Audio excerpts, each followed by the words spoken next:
Princess Zarathel of the Corvani Empire stood at the massive viewport of her flagship, watching the small blue-green planet grow larger as they approached. Earth. Such an unremarkable world, she thought, home to such an unremarkable species. The humans had only achieved faster-than-light travel 2 decades ago, making them practically infants in galactic terms. Most species didn't even acknowledge their existence. Her 4 arms crossed elegantly across her chest, the jeweled rings on her fingers catching the starlight. At 7 feet tall, with shimmering silver skin and eyes like molten gold, she was considered a beauty even by Corvani standards. More importantly, she was 3rd in line to rule the most powerful empire in this sector of the galaxy, and now, thanks to her father's political maneuvering, she was about to marry one of these primitive humans. "Your Highness," came the voice of Admiral Vextar, her military advisor. His own imposing figure approached, all 6 limbs moving with practiced military precision. "We're receiving a transmission from the human delegation. They're ready to begin the ceremony preparations." Zarathel sighed, a sound like wind chimes in a gentle breeze. "Of course they are. Tell me again why Father believes this alliance is necessary." The Admiral's mandibles clicked together in what passed for hesitation among his species. "The humans control several key hyperspace routes, Princess. Trade routes that would cut our shipping costs by 30%. Additionally, their system sits at a strategic choke point that could prove valuable if the hegemony decides to expand in our direction." All of that for a species that barely knows how to build proper starships, Zarathel muttered. She'd seen the intelligence reports. Human technology was crude, inefficient. Their weapons were basic kinetic projectiles and simple energy beams. Their ships were slow, poorly shielded, and built from common metals rather than proper quantum-reinforced materials. Even their architecture was primitive, everything built at right angles like children's blocks. But perhaps most telling was what she'd learned about human physiology. They were fragile creatures with single hearts, limited lifespans, and no natural armor or claws. They couldn't survive in most standard atmospheric conditions without artificial protection. They had only 2 arms, 2 legs, and were shorter than most sentient species. The reports indicated they were easily frightened, prone to panic, and generally avoided direct confrontation whenever possible. Her intended groom was apparently a perfect example of human weakness.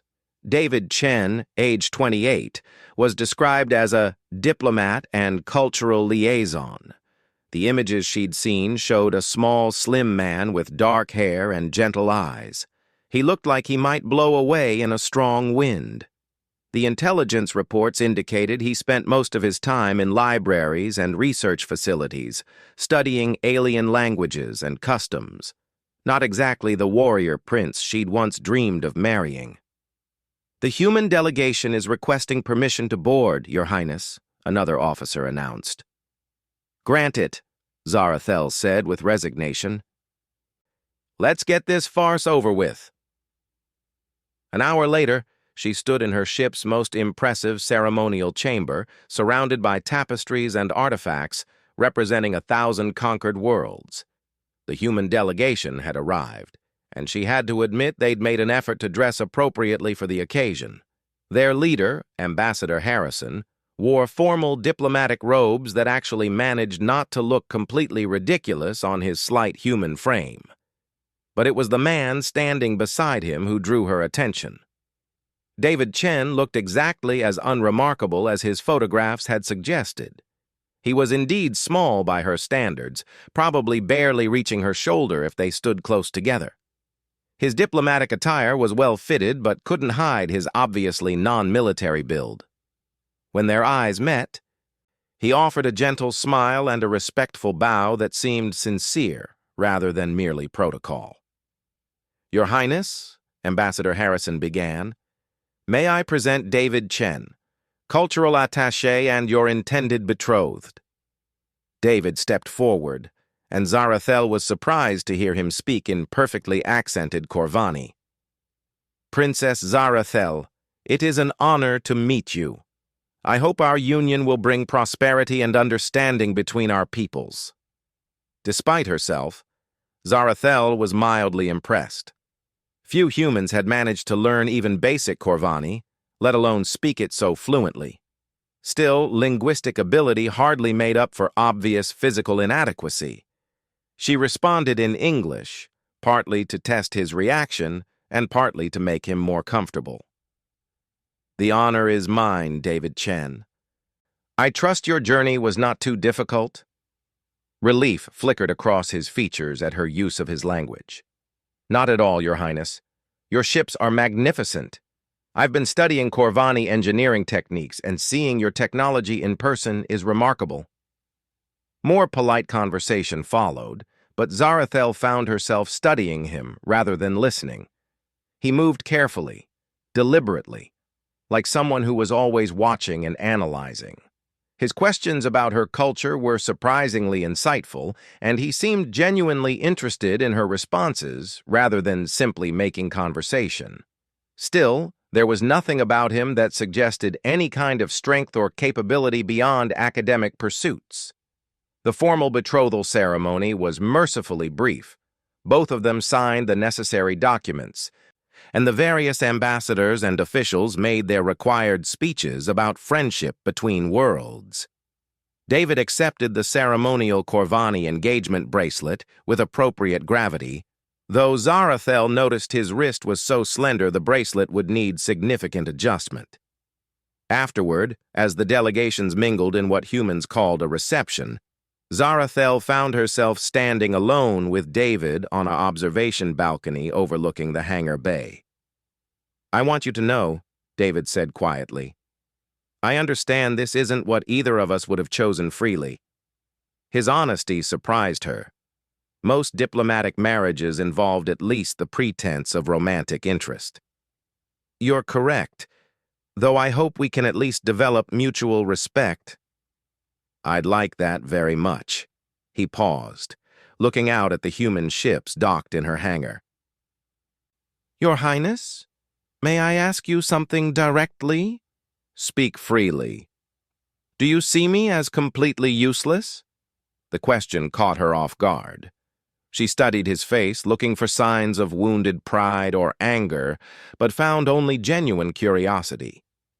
"I believe you have value as a scholar and diplomat. Your linguistic abilities are impressive, but not as a partner, not as someone who could stand beside a princess of the Corvani Empire." Zarathel felt an unexpected pang of something that might have been guilt. "David, I don't mean to diminish your worth. It's simply that humans and Corvani have very different capabilities." He nodded thoughtfully. "I understand. Your people are warriors and conquerors. You value physical strength and military prowess. By those standards, humans must seem incredibly weak." "It's not personal," she said, though even as she spoke she realized how cold that sounded. "Of course not." His smile was sad but not bitter. "I hope someday I might prove there's more to humans than meets the eye. More to me than meets the eye." Before she could respond, Admiral Vextar approached with news that cut their conversation short. "Princess, we've received priority communications from the capital. There are reports of hegemony scout ships in the outer systems." Zarathel straightened immediately. The hegemony was the one military force in this sector that could potentially challenge the Corvani Empire. If they were scouting in force, it could mean trouble. "What's the assessment?" "Unknown at this time. High Command is requesting you return to Corvani Prime immediately for strategic consultation." She glanced at David, who was listening with obvious concern, despite not being able to follow their rapid Corvani conversation. "What about the wedding ceremonies?" "Postponed pending resolution of the situation." "I understand." She turned to David, switching back to English. "There's been a development that requires my immediate attention. Our wedding will need to be delayed. David's expression grew serious. Is there anything I can do to help? The question was so earnest that Zarathel almost laughed. What could this small, gentle human possibly do to help with military strategy against the hegemony? Instead, she managed to keep her voice kind. Thank you for offering, but this is a matter for Corvani military forces. Of course. Will you need to leave immediately? Within the hour. Then I won't keep you. David hesitated, then continued. Your Highness, when this crisis is resolved and we do proceed with the wedding, I'd like to request something. What would that be? I'd like to bring a small security detail from Earth. For the ceremony and afterward. It's tradition among my people for the groom's family to provide protection during wedding celebrations. Zarathel almost smiled. Human protection for a Corvani princess surrounded by the galaxy's most advanced military? It was like offering to protect a battleship with a paper umbrella. Still, if it made him feel better. That's acceptable. Though I assure you, Corvani security is more than adequate. I'm sure it is. But it would mean a great deal to me. To my people. Very well. Coordinate with Admiral Vextar before we depart. As they prepared to part ways, David surprised her once more by taking her hand gently in both of his. His hands were smaller than hers, softer, but somehow the gesture didn't feel weak. Princess Zarathel, I want you to know that regardless of how this arrangement began, I intend to be a worthy partner to you. I may not be strong in the ways your people value, but I promise you won't regret this alliance. Looking down at his earnest face, Zarathel felt something stir that she couldn't quite identify. Not attraction exactly, but perhaps the beginning of genuine respect. I appreciate that, David. Travel safely back to Earth. You as well, Your Highness. I hope the situation with the hegemony resolves quickly and peacefully. As she watched him walk away, Zarathel found herself thinking that perhaps this human was more complex than she'd initially assumed. Still, complexity and linguistic skill were hardly qualifications for marriage to a Corvani princess. When the time came, she would do her duty and marry him, but she held no illusions about what their relationship would be. He would be her intellectual companion at best, while the real challenges of leadership and military command remained her burden alone. What she couldn't know, as she watched his small figure disappear into the corridors of her ship, was that David Chen was already making plans of his own. Plans that would very soon show her exactly what humans were capable of when their backs were against the wall and the people they cared about were in danger. The universe was about to discover that sometimes the most dangerous weapon isn't the biggest gun or the strongest armor. Sometimes it's the quiet determination of a species that refuses to give up, led by individuals who understand that true strength comes from willingness to sacrifice everything for what matters most. The hegemony crisis would indeed be resolved quickly, but it would be far from peaceful. And when the smoke cleared, Princess Zarathel would never again make the mistake of underestimating her human groom. 3 weeks later, Princess Zarathel stood in the primary tactical center of Corvani Prime's orbital defense station, staring at a holographic display that showed far too many red dots for comfort. The hegemony hadn't sent scouts. They'd sent an invasion fleet. 17 battlecruisers, 43 destroyers, and at least 60 support vessels, Admiral Vexitar reported grimly. They'll reach the outer system in less than 18 hours. Emperor Thokvar, Zarathel's father, studied the display with the cold calculation that had made him ruler of half this galactic sector. His massive frame dominated the center of the tactical room, 4 arms gesturing as he processed information from multiple sources simultaneously. Fleet positioning. Our main battle group is still 3 days out from the Rigel campaign. The reserve fleet can be here in 36 hours, but that's cutting it close. Zarathel felt the familiar weight of responsibility settle on her shoulders. As third in line to the throne, she'd been trained since childhood in military strategy, but this would be her first major command if her father chose to give it to her. What about the defense platforms? 40% operational. The maintenance cycle wasn't scheduled to complete for another week. The Emperor's golden eyes fixed on his daughter. Zarathel, you wanted field command experience. It seems the universe is providing it earlier than planned. Before she could respond, a communication officer approached with obvious urgency. Your Imperial Majesty, we're receiving a transmission from Earth. It's the human delegation. Zarathel blinked in surprise. David, what could he possibly want at a time like this? Unknown, Your Highness, but he's requesting immediate audience with you specifically. The Emperor's mandibles clicked in amusement. Your betrothed has interesting timing. Very well. Put him through. David's image appeared on the primary view screen, and Zarathel was immediately struck by how different he looked. Gone was the gentle, scholarly demeanor she remembered. His expression was focused, almost intense, and he wore what appeared to be some kind of military uniform she didn't recognize, dark blue with strange insignia and equipment she couldn't identify. Princess Zarathel, Emperor Thokvar, David began with crisp formality. I understand you're facing an immediate threat from hegemony forces. That information is classified. Admiral Vexistar started to object, but the Emperor raised a hand for silence. How did you obtain this intelligence, human? Thokvar asked directly. David's smile was brief and humorless. We have our methods, Your Imperial Majesty. More importantly, we're prepared to honor our alliance obligations. Zarathel frowned. David, this is a military crisis. There's nothing your people can do that would materially affect the outcome. With respect, Your Highness, I think you might be surprised. David's image shifted slightly as he consulted something off-screen. I'm currently aboard the UHSF Determination with a small task force. We're approximately 6 hours from your position. UHSF? Admiral Vextar interrupted. What does that designation mean?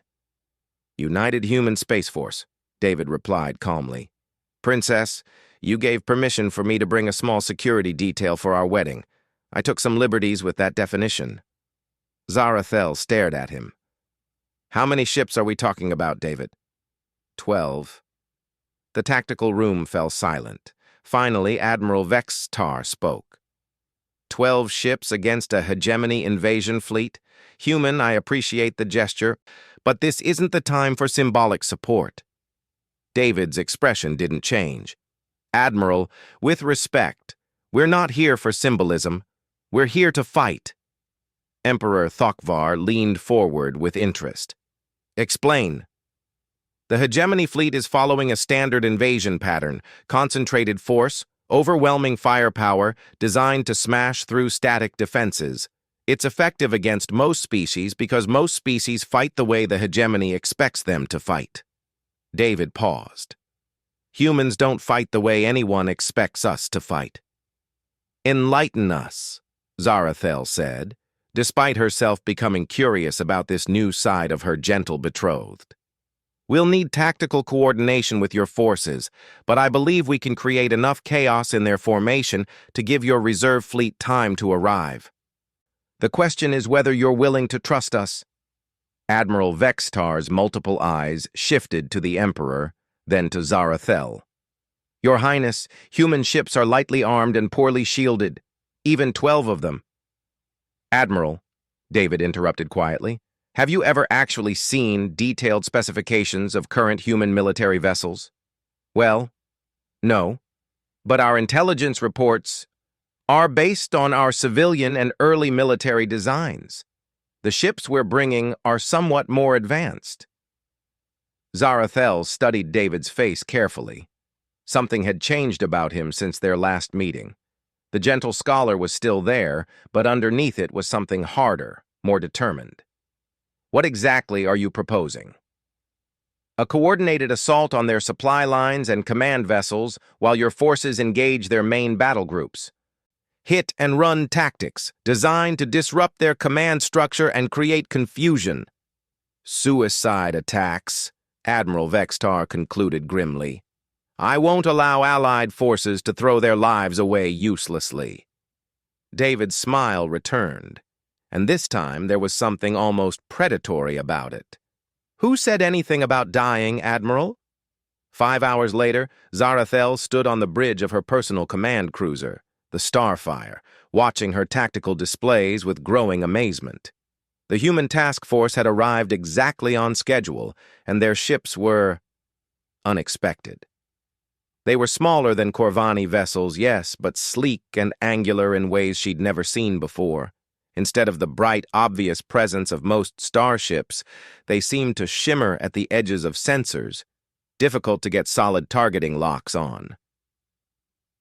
And they moved like nothing she'd ever witnessed, not just fast, but agile in ways that defied what she knew about physics and engineering.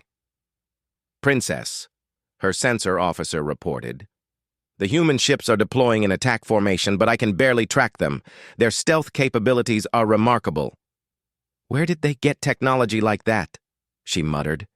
Her answer came when David's voice crackled over the communication system. Princess, this is David aboard the Determination. We're beginning our approach. I wanted you to know everything I told you about humans being weak and avoiding confrontation. That wasn't exactly complete. What do you mean?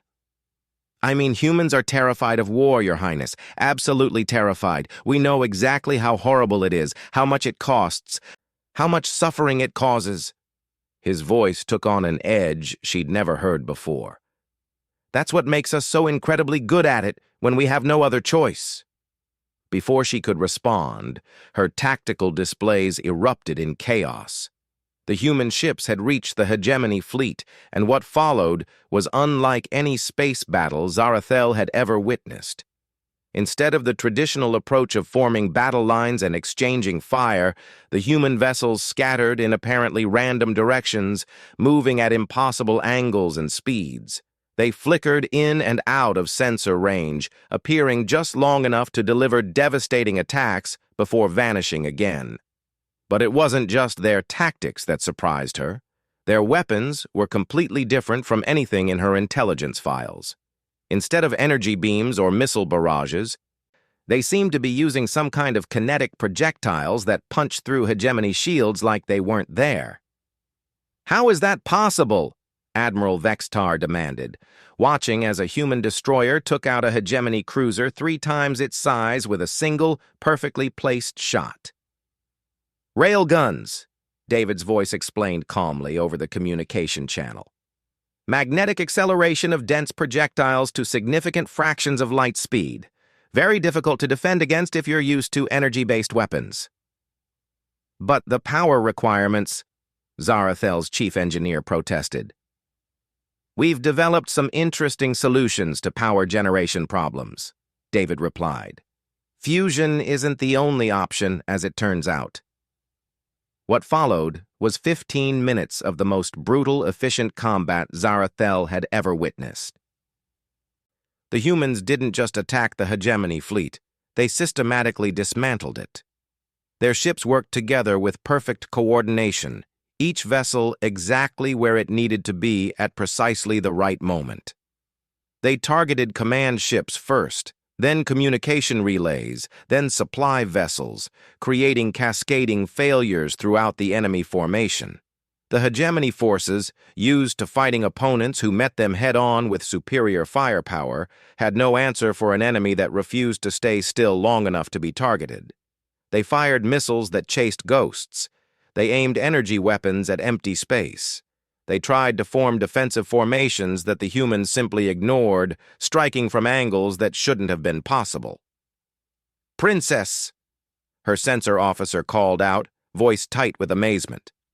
The human vessel Courage just performed a gravity slingshot maneuver around our moon to achieve attack velocity on the hegemony flagship. The precision required for that calculation. Impossible, Admiral Vextar muttered. The timing would have to be perfect to the microsecond. David's voice crackled over the communication channel again. Admiral, humans are very good at mathematics. We have to be. We're usually outgunned.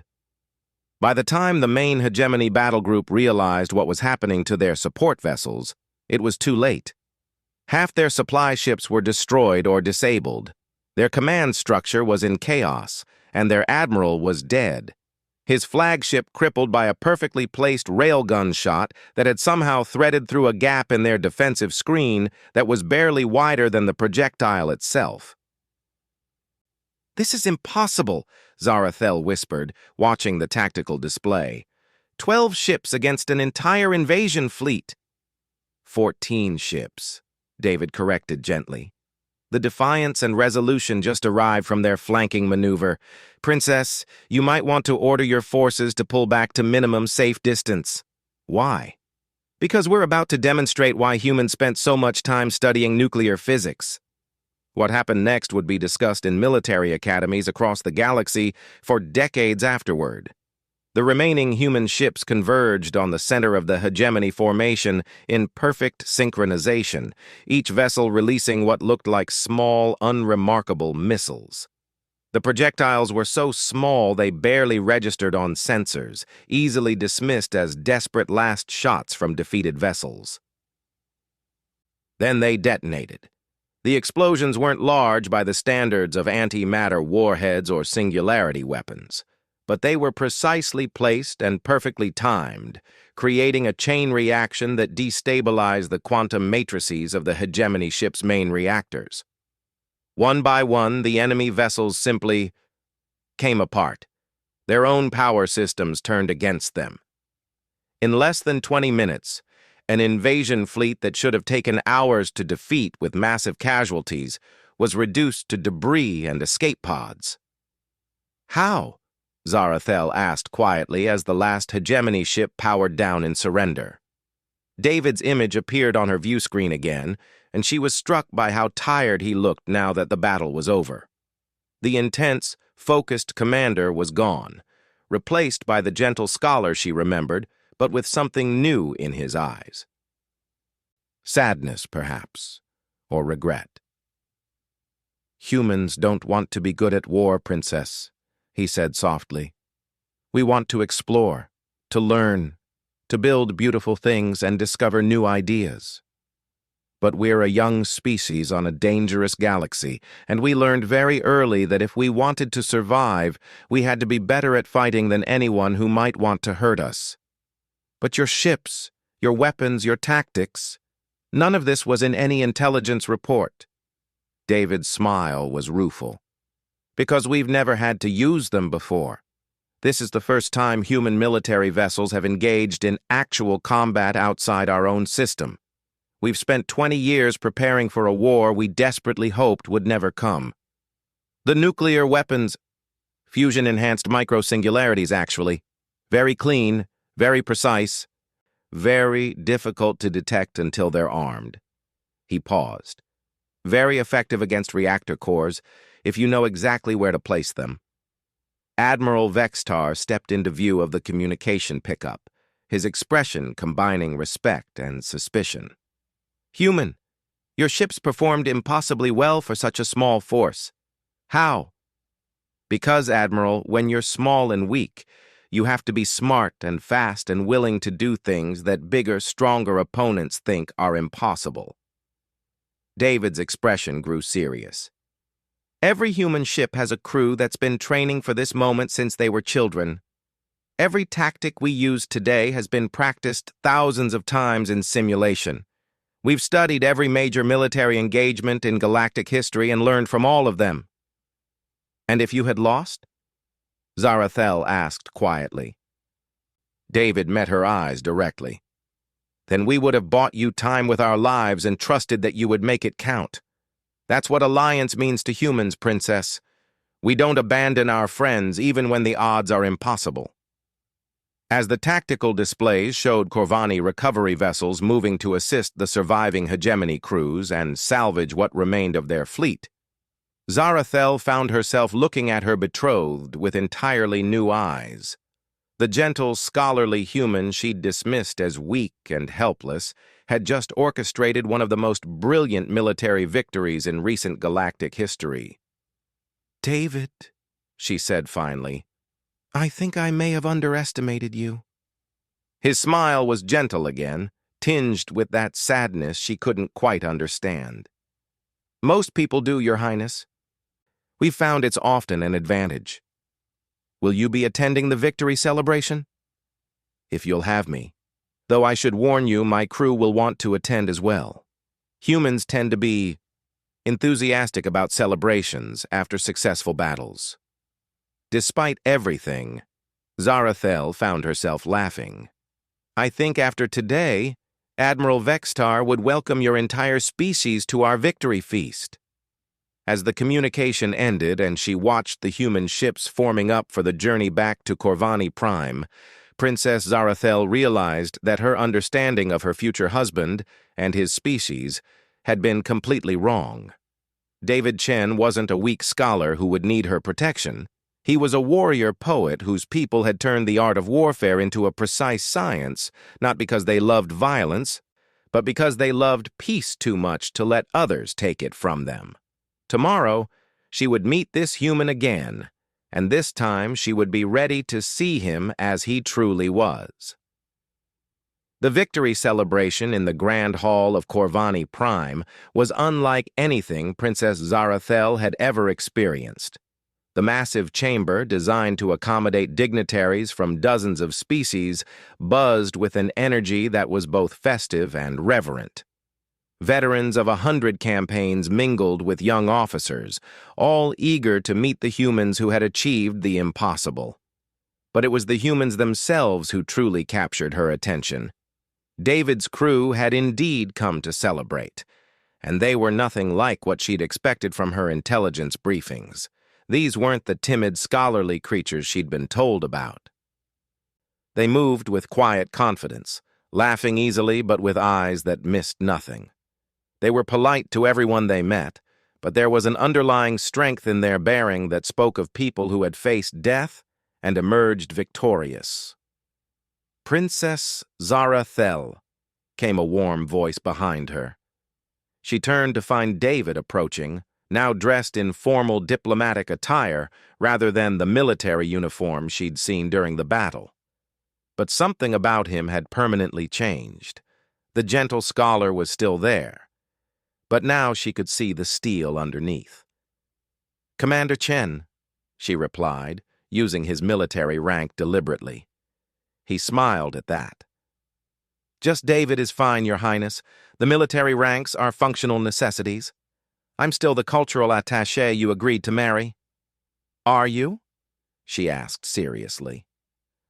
"Because the man who orchestrated today's victory doesn't seem much like the gentle diplomat I met before." David was quiet for a moment, looking out over the celebration. "I'm both, actually. Most humans are more complex than they appear on the surface." He gestured toward his crew members, scattered throughout the hall. "Lieutenant Sarah Martinez over there has a doctorate in xenobiology and writes poetry in her spare time. Commander Jackson studies ancient philosophy and builds musical instruments.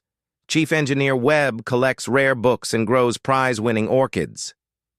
Zarathel followed his gaze, studying the human officers with new interest. "And you?" "I study alien cultures and languages because I believe understanding leads to peace. But I also trained at our military academy because sometimes peace has to be defended." He met her eyes directly. "I didn't lie to you about who I am, Princess. I simply didn't tell you everything." Before she could respond, Admiral Vextar approached with obvious excitement. "Commander Chen, I've been reviewing your battle recordings. The precision of your attacks, the coordination between vessels. How did you achieve such perfect timing?" David's expression grew thoughtful. "Admiral, may I ask you something? How do your crews train for combat?" "Standard procedures, weapons drills, tactical simulations, formation flying." "And how often do they train together? I mean the same crew, on the same ship, working as a single unit?" Vextar's mandibles clicked in confusion. When they're assigned to the same vessel, naturally. For humans, it's different. Each of my ships has the same crew it's had for 3 years. They train together every day. They eat together, sleep in adjacent quarters, share their fears and hopes and dreams. They're not just crews, Admiral. They're families. Families? Zarathel interjected. Lieutenant Martinez has a daughter. Commander Jackson's husband is expecting their first child. Chief Engineer Webb's parents live on Luna Colony, and she calls them every week. David's voice grew soft. When humans fight, we're not just protecting abstract concepts like territory or resources. We're protecting the people we love and the people we've chosen to stand beside. Admiral Vextar studied the human crews with new understanding. That's why your coordination was so perfect. You trust each other completely. Beyond trust, David corrected. We know each other so well that we can predict what our teammates will do before they do it. Sarah doesn't just know that Jackson will be where he needs to be. She knows he'll arrive exactly 2.7 seconds early because he always does, and she times her approach accordingly. But surely such emotional connections would be a weakness in combat, Zarathel asked. Fear for loved ones? Hesitation to take risks? David's smile was sad. You'd think so, wouldn't you? But humans have a strange quirk, Princess. The more we love something, the harder we'll fight to protect it. The closer we are to our teammates, the more impossible things we'll attempt to keep them safe. As if summoned by his words, Lieutenant Martinez appeared at David's side. She was smaller than him, with short brown hair and laugh lines around her eyes. But she moved with the same quiet confidence Zarathel was beginning to recognize as distinctly human. Commander, Martinez said, the crew's getting restless. They want to know if you're going to tell the princess about the wedding gift. David looked embarrassed. Sarah, that's supposed to be a surprise. What wedding gift? Zarathel asked. Martinez grinned. Well, since he's being modest, we built something for you. All of us, working together in our spare time over the past month. You built something? What kind of something? A ship, David said quietly. We studied Corvani engineering principles and combined them with some of our techniques. It's unique. Admiral Vextar's multiple eyes widened. You built a starship?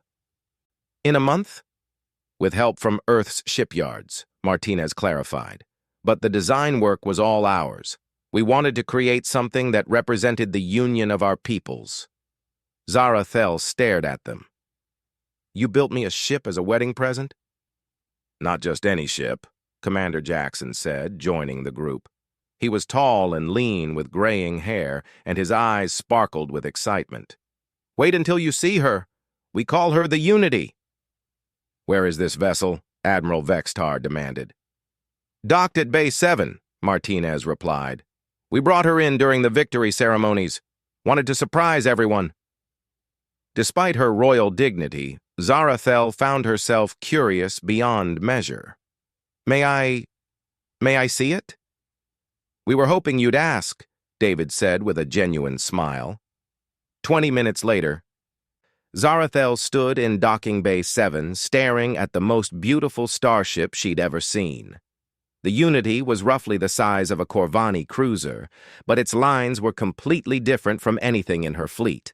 It combined the elegant curves of Corvani aesthetic design with the angular efficiency of human engineering, creating something that was both alien and familiar. The hull is quantum-reinforced titanium with adaptive camouflage capabilities, Chief Engineer Webb explained enthusiastically. She was a compact woman with intelligent eyes and hands that moved constantly as she spoke. We incorporated your people's shield matrix design with our stealth technology. The weapon systems are hybrid energy-kinetic platforms, Jackson added, best of both worlds. And the propulsion system, well, let's just say she's fast. But it was the interior that truly took Zarathel's breath away. The command bridge was designed for both human and Corvani crew members, with adjustable stations and controls labeled in both languages. The decor incorporated artistic elements from both cultures, creating a space that felt welcoming to everyone. "You did all this for me?" Zarathel asked quietly. "For us," David corrected gently. "We wanted to build something that showed what our peoples could accomplish together."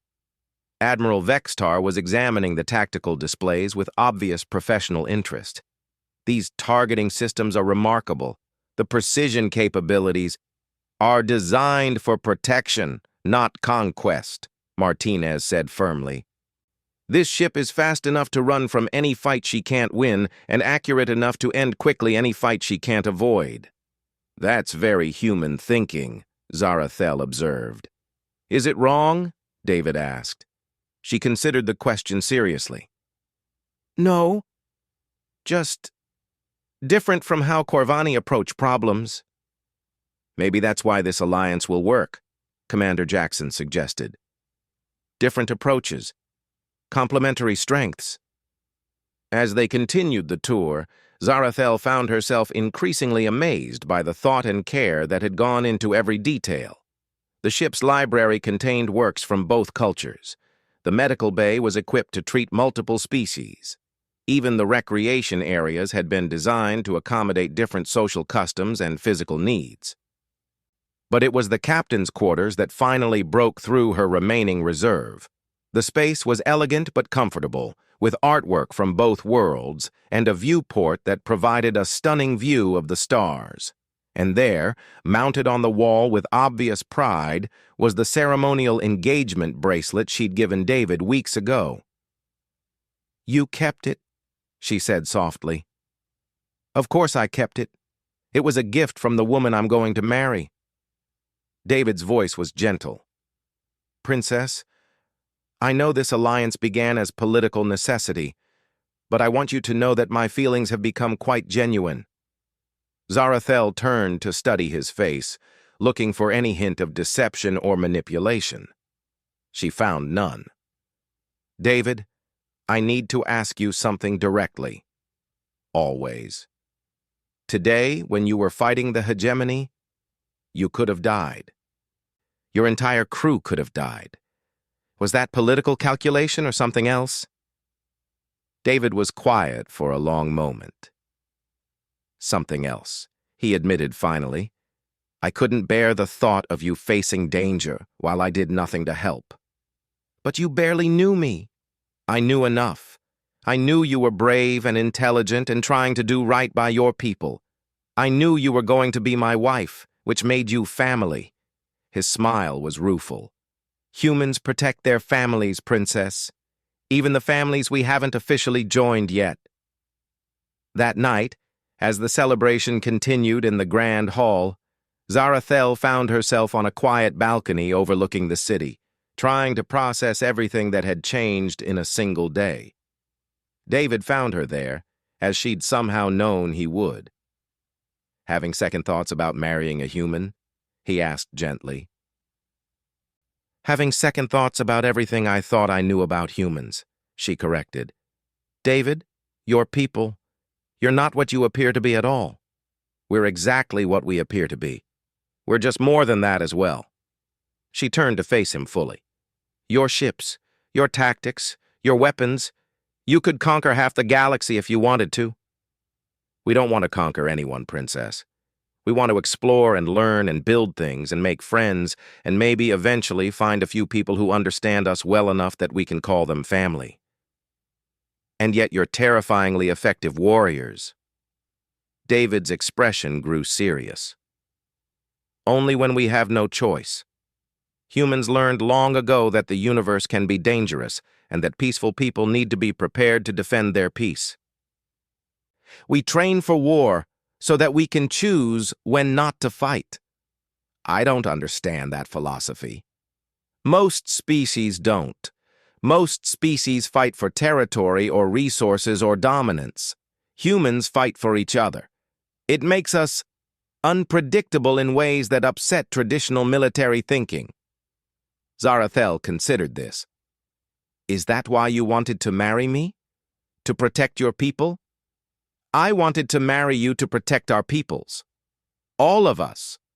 Because I believe that understanding between species is the only path to lasting peace. David stepped closer.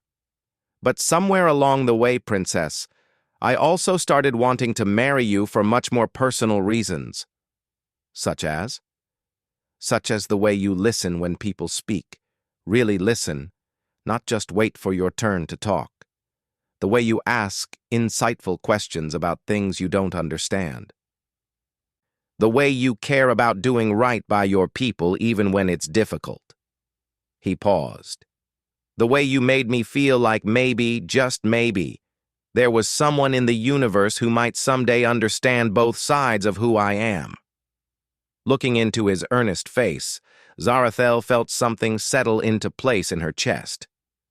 David, what happens after we're married? Will you expect me to become human?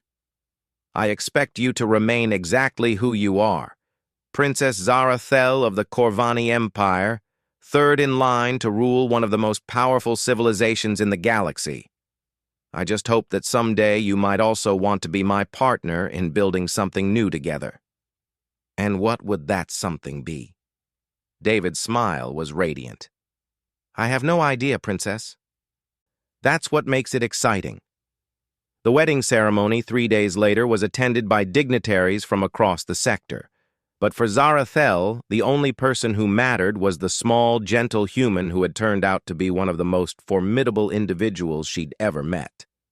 As they exchanged vows in both languages, surrounded by the combined crews of both their fleets, she finally understood what human strength really meant. It wasn't about size or firepower or technology, though they'd proven more than capable in all those areas. Human strength was about the willingness to stand between the people they loved and any danger that threatened them. It was about turning impossible odds into merely difficult ones through stubborn refusal to give up. It was about building families out of strangers and then treating those families as worth any sacrifice. It was about loving so fiercely that you'd face down an invasion fleet with 12 ships and somehow find a way to win. As David slipped a simple golden ring onto her finger, a human tradition she'd asked to include, Princess Zarathel realized she was no longer marrying a political ally or even just a brilliant military commander. She was marrying a human being, with all the terrifying, wonderful, impossible potential that implied. The universe, she thought, as she looked into her husband's gentle, steel-backed eyes, was about to become a very different place, and she couldn't wait to see what they would build together.